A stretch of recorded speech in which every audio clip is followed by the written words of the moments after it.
je me vois à ce jour. Gabonaises et Gabonais, chers compatriotes, chers progressistes. L'histoire politique de notre pays en tant qu'État a commencé le 17 août 1960, date de la proclamation de l'indépendance du Gabon.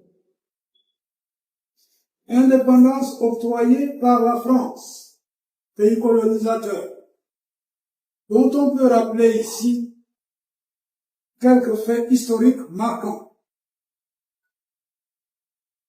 1939-1945, avec la Seconde Guerre mondiale, qui vit la France occupée par les troupes allemandes et libérée grâce à la résistance organisée par les patriotes français, toutes tendances confondues, des monarchistes, patriotes, aux francs-tireurs partisans, FTP, du Parti communiste français, avec le colonel Fabien. Sans oublier l'immense contribution des peuples sous domination coloniale française. Et pour ce qui est de l'Afrique noire, les troupes désignées sous le vocable des tirailleurs sénégalais. C'est ici l'occasion de saluer la mémoire de nos compatriotes, dont l'illustre capitaine Charles Tchoréré. La résistance des peuples colonisés, luttant pour leur indépendance nationale. Le cas du Vietnam, sous la direction du Parti communiste vietnamien, qui infligea à l'armée française la mémorable défaite de Dien Bien Phu sous la conduite du général Vo Nguyen Diao. En Afrique, la guerre d'Algérie, sous la direction du Front de Libération Nationale, FLN, le peuple algérien menait une lutte armée pour se libérer de la domination du colonialisme français. Plus près de nous,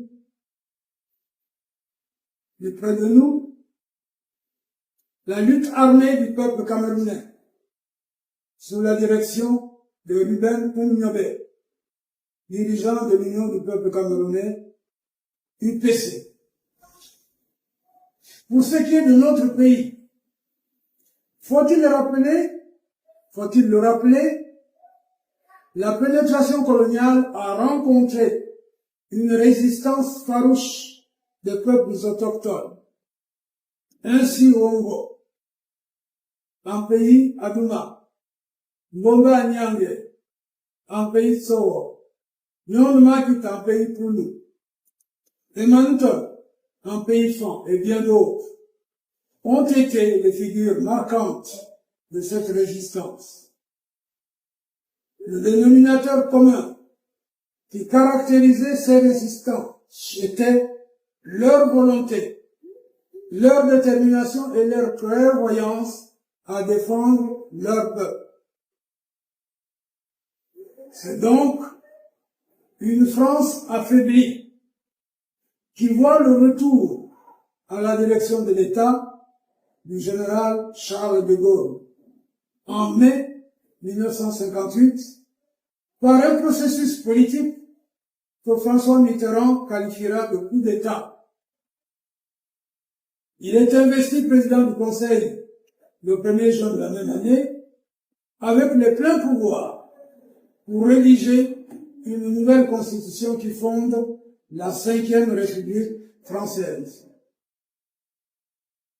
Premier président de cette nouvelle République, il se hâte de mettre fin au foyer de guerre et de résistance, d'où l'octroi des indépendances nominales, passant ainsi du colonialisme au néocolonialisme et signant alors l'acte de naissance de la France-Afrique, placée sous la tutelle du tristement célèbre Jacques Foccart.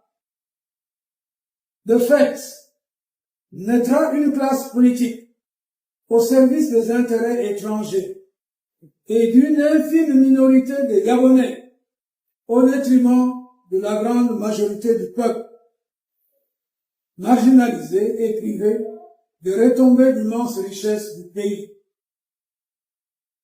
À la tête de nouveaux États, c'est cette classe politique servile, bien disposée, qui maintiendra en l'état les accords économiques, politiques et géostratégiques de la France. En dépit de cette volonté de domination néocoloniale, le peuple gabonais a continué à ses risques de péril la lutte pour son indépendance réelle et sa souveraineté. Le coup d'État de 1964, organisé par des officiers patriotes, est l'expression de cette volonté. La brutale intervention française qui s'en est suivie justifiait le caractère nominal de ces indépendances octroyées. Malgré cette intervention brutale de l'armée française et le durcissement politique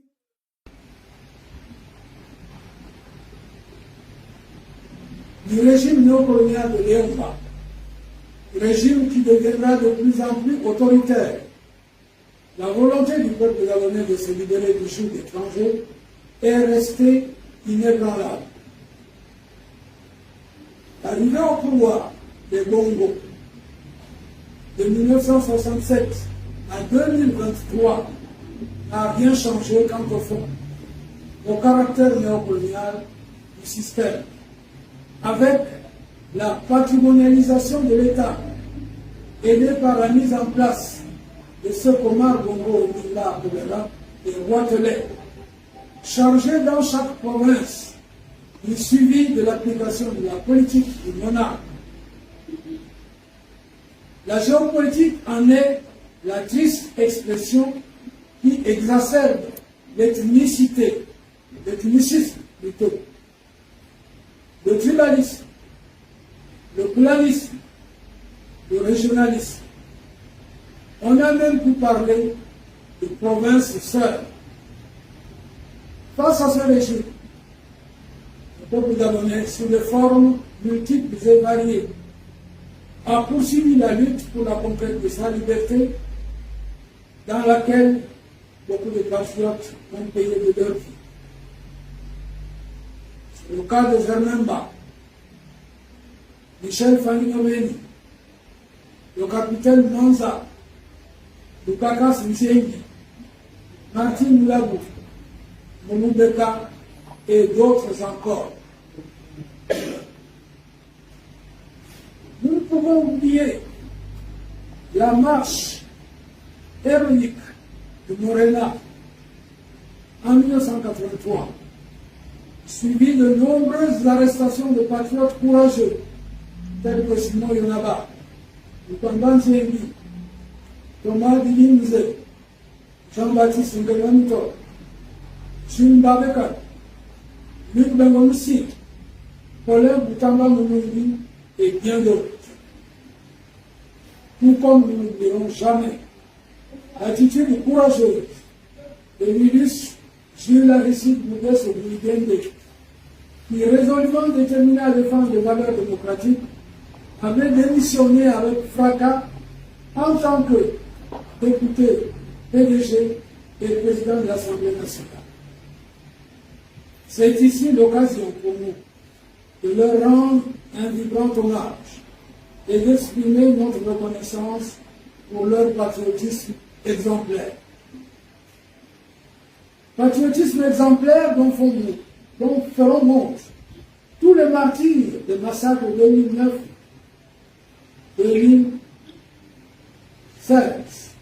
orchestrés par les forces de défense et de sécurité à la demande du pouvoir. Patriotisme exemplaire qui caractérise le Parti gabonais du progrès. Parmi ses membres fondateurs, Pierre Wonjo Okawe, Marc Saturnin Anglema, Joseph Ranjambo Issabit, votre serviteur, qui, pour les premiers, Pierre Wonjo Okawe, Marc Saturnin Anglema, Joseph Ranjambo Issabit, avait une longue expérience de lutte contre le colonialisme et le néocolonialisme. Militants actifs de l'Association générale des étudiants du Gabon, AGER, et de la Fédération des étudiants d'Afrique noire en France, FEAN, ils ont combattu le colonialisme et la fausse indépendance de 1960. À ce titre, ils deviendront les bêtes noires du pouvoir de l'État. Certains de ses membres fondateurs, notamment Pierre Wonjo Okawe et Joseph Ranjambo Issabit, patron campagne pour le non au référendum gaulliste, avec des hommes politiques comme René-Paul Souzat et Jean-Jacques Boucavel du Punga. Les patriotes et les démocrates gabonais ne furent pas surpris de les voir ensemble avec d'autres patriotes créer le Parti gabonais du progrès le 10 mars 1990.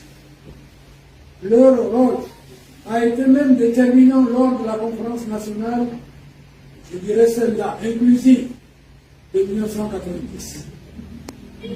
C'est grâce à leur action, avec leurs frères de Morena, le recteur Zoendema, l'abbé Noël Ouandema, Simon Yonaba et Simon Mengom Atom, que fut arraché le multipartisme intégral et immédiat et que fut adoptée la Constitution du 26 mars de 1991, qui de fait est la Constitution la plus démocratique qui soit depuis que notre pays existe.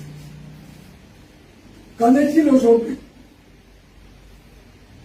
Le 30 août 2023, date du coup d'État, la majorité des Gabonais a pu penser à une rupture avec l'ordre ancien, d'autant que le CTI déclarait restaurer les institutions et rendre la dignité aux Gabonais dans une approche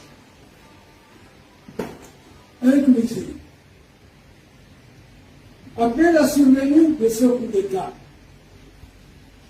le PGP, après analyse, en avait pris acte et était disposé à accompagner le processus promis par le CTI, le peuple gabonais.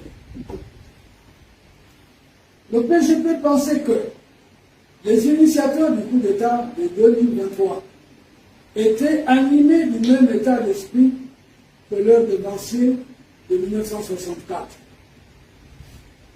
Le dialogue national dit inclusif, qui aurait permis d'asseoir les bases d'une république réellement indépendante, souveraine et de la dignité nationale, nous a servi de mesure aux antipodes de leurs propres promesses.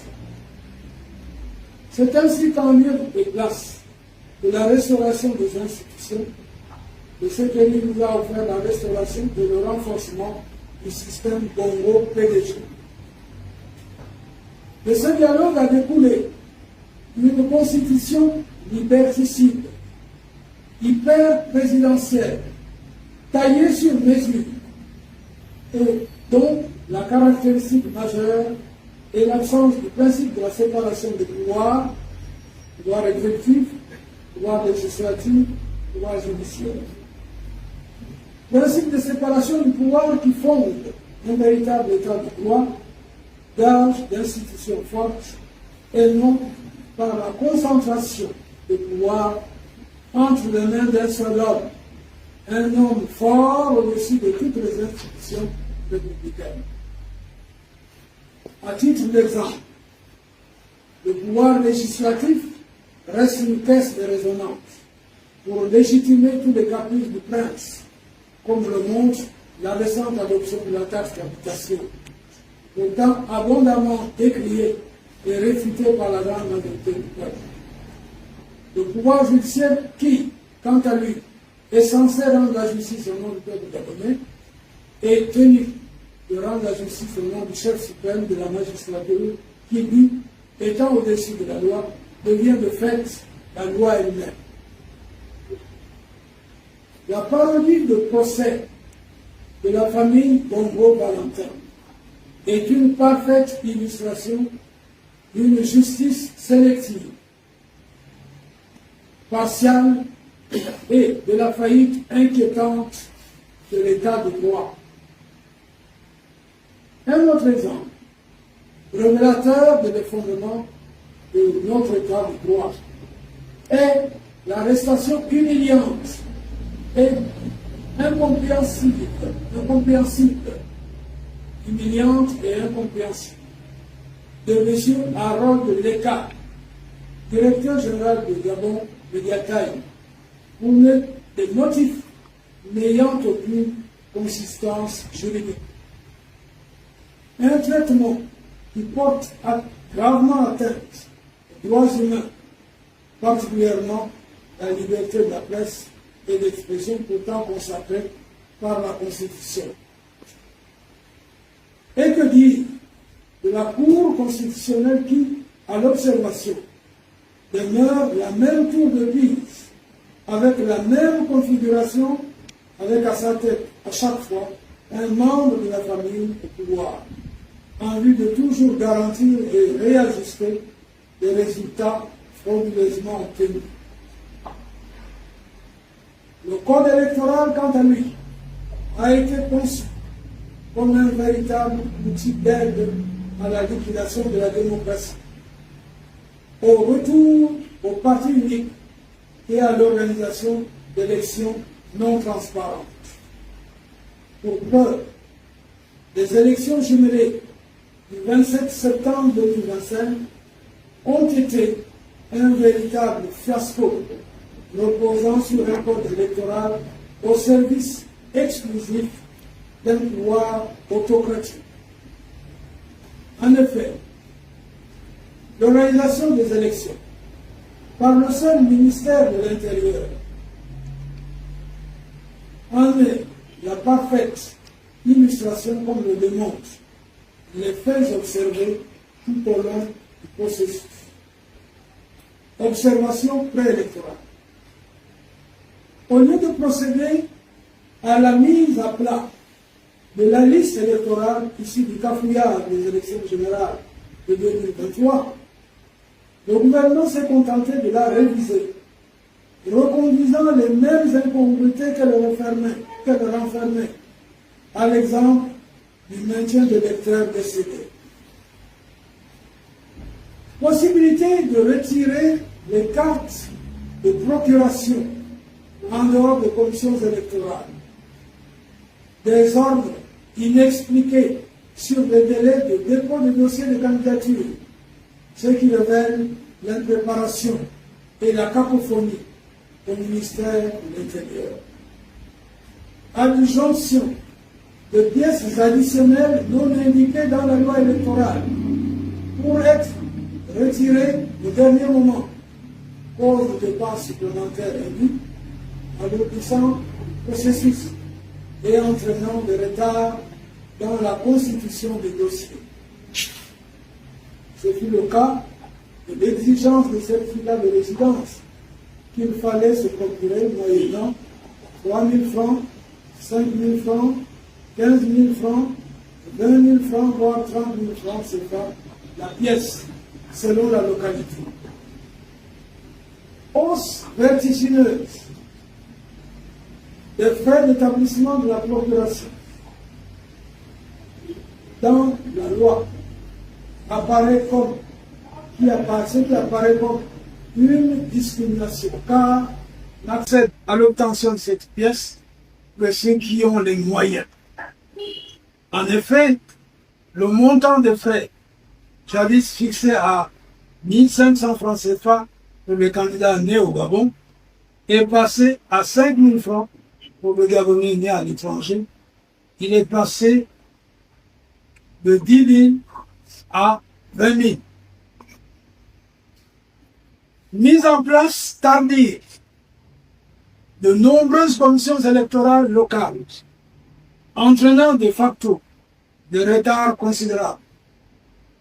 Partialité ostentatoire et voulue dans le financement du franc électoral dédié aux partis politiques conformément à la loi électorale. Traitement partiel et fantaisiste de requêtes de contentieux de candidature par le ministère de l'Intérieur, le Conseil d'État et la Cour constitutionnelle. Observation électorale. Après les observations préélectorales, observation électorale. Ouverture tardive de plusieurs bureaux de vote du fait de l'absence à l'heure du matériel électoral. Démarrage du scrutin dans certains bureaux de vote dépourvus de matériel électoral complet. Pour pallier cette carence, certains bureaux de vote ont usé d'isoloirs non conformes à la loi. Transhumance électorale qui se traduit par le transport massif d'électeurs, favorisant des votes multiples dans plusieurs bureaux de vote. Usage outrancier de procuration des particuliers disposaient des carnets de procuration retirés par affinité familiale ou politique auprès de membres des commissions électorales et ailleurs. Non prise en compte des représentants des candidats de l'opposition dans les bureaux de vote. Présence massive des forces de l'ordre aux abords et à l'intérieur des bureaux de vote. Observation post-électorale.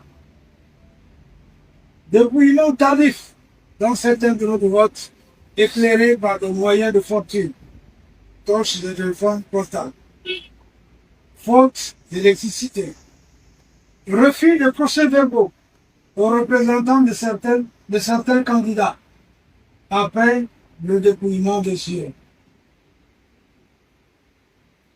La proclamation précipitée des résultats truffés d'erreurs par le ministère de l'Intérieur, qui a dû recourir à un exercice de prestidigitation pour un réaménagement des chiffres dans une cacophonie qui a laissé pantois les candidats et les électeurs.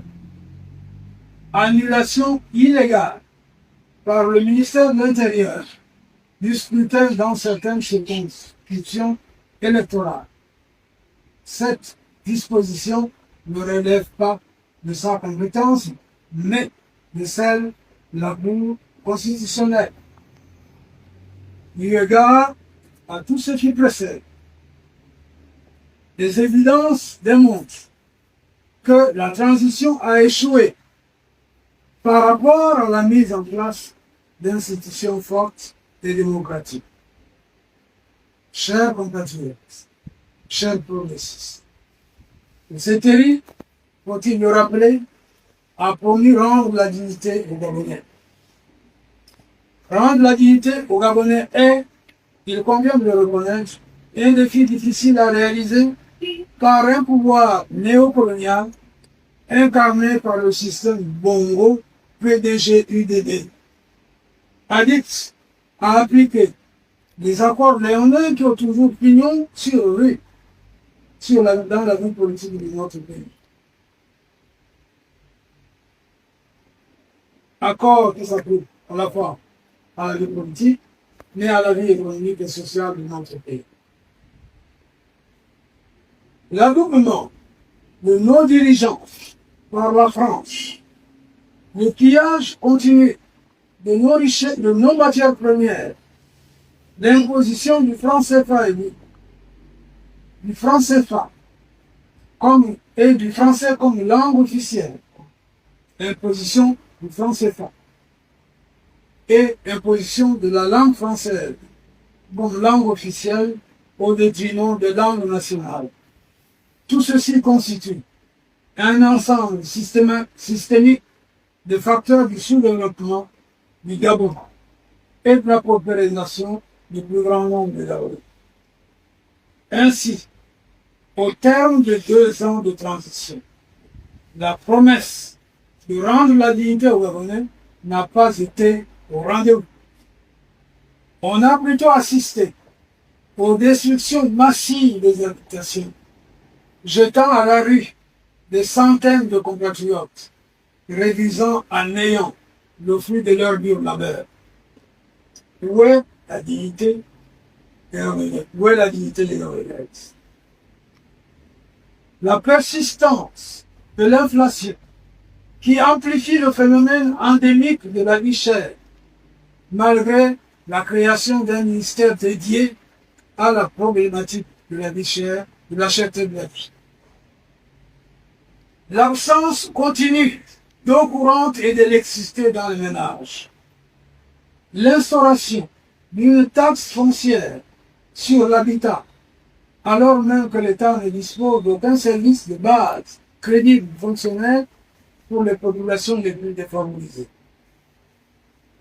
L'accroissement du taux de chômage. Après ce constat désolant, il apparaît clairement qu'à l'épreuve des faits, le coup d'État du 30 août 2023 n'était pas un coup de libération du peuple gabonais. Et il apparaît que les promesses faites par le CTE n'ont pas été honorées.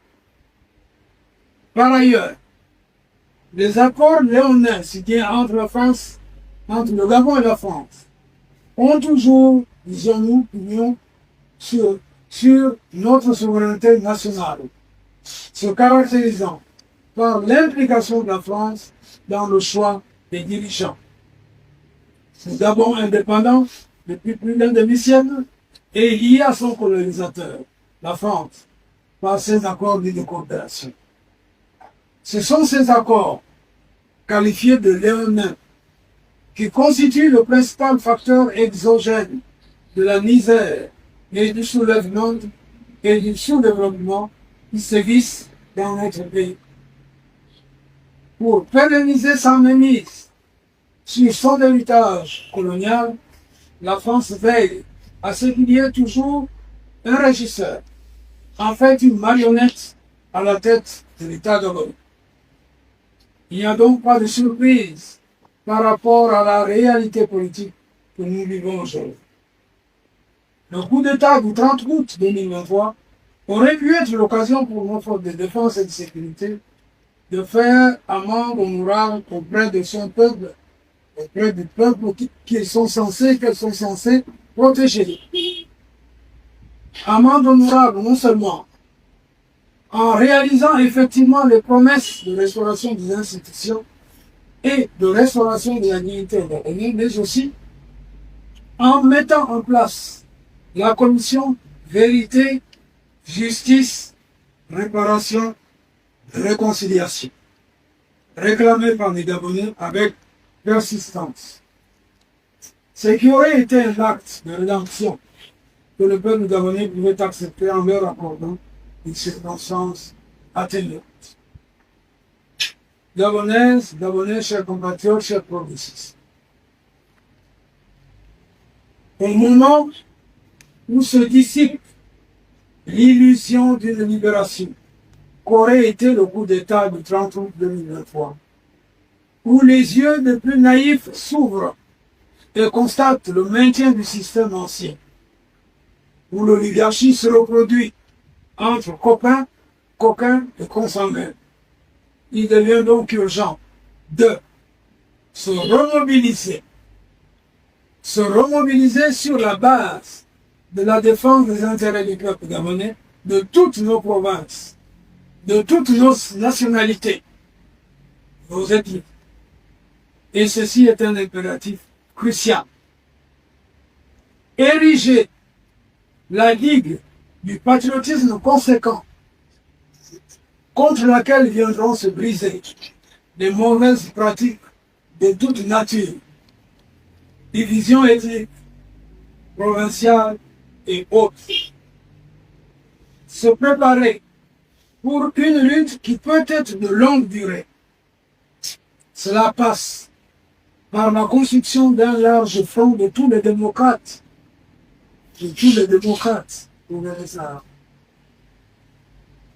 Et patriotes sincères, en tirant les leçons des expériences passées, de nos succès comme de nos échecs. Le peuple uni, mobilisé, déterminé, vaincra. Chers progressistes, c'est l'occasion de tracer les perspectives, les tâches pour une juste orientation politique et idéologique de notre parti. Le fond pour nous, c'est la large union, sans exclusive, de toutes celles et de tous ceux qui souhaitent ardemment un changement réel au bénéfice de toutes et de tous.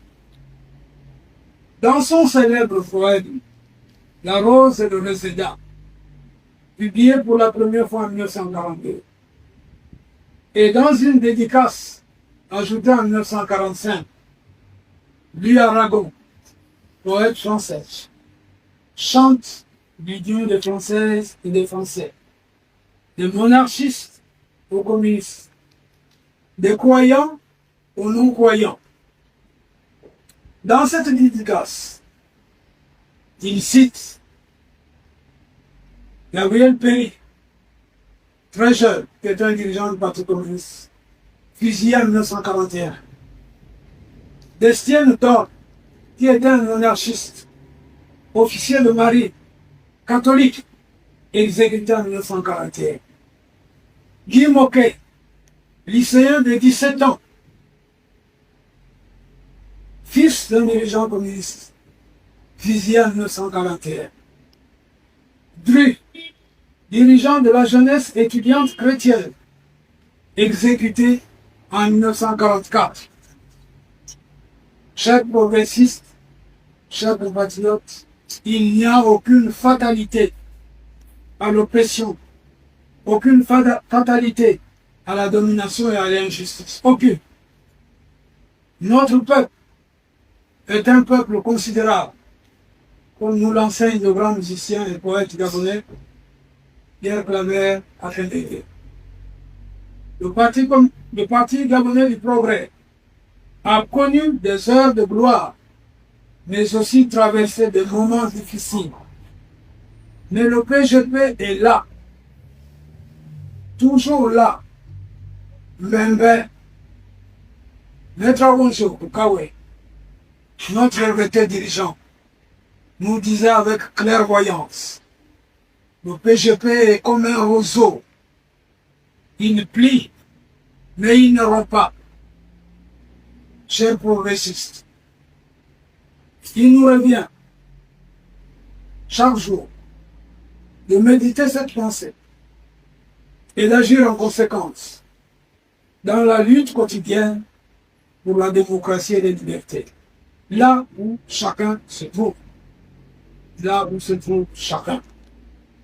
L'indépendance réelle et la souveraineté effective du Gabon, berceau de nos ancêtres, est à sauver. Je vous remercie.